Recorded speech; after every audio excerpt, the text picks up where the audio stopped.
And in Alberta, people in the community of Edson, west of Edmonton, are facing a whole new weather-related emergency: flooding after a wildfire emergency. Those evacuation orders were lifted just last week, but now people have a new emergency to deal with. Just yesterday, the community issued a state of local emergency. More than a dozen properties have reported flooding. The town has seen a month's worth of rain in just a matter of hours, and it remains under a rainfall warning at this hour. Let's bring in Albert Delatala, who's going to be covering this story for us. Albert, what are the latest details? How is the flooding situation in Edson this morning?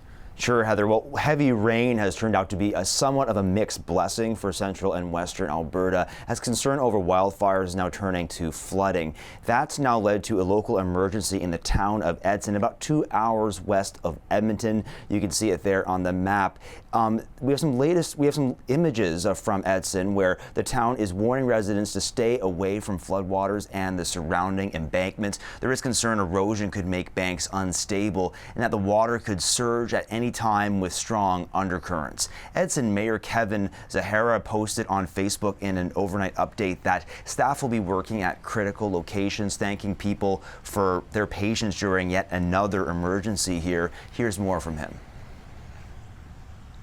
We felt that all of our resources were deployed and the situation was getting worse. Our staff are tired from the last couple weeks of emergency as well, but they're doing everything they can. They got their heart and souls with this community, but we need more resources, and we're going to be in contact with neighboring municipalities as well to try to get floodwaters away from important infrastructure. This, of course, follows one of the hottest Mays on record, with wildfires spreading across a dry Alberta, with more challenges this month after a short reprieve. Edson and Yellowhead County were among communities evacuated for the second time this season.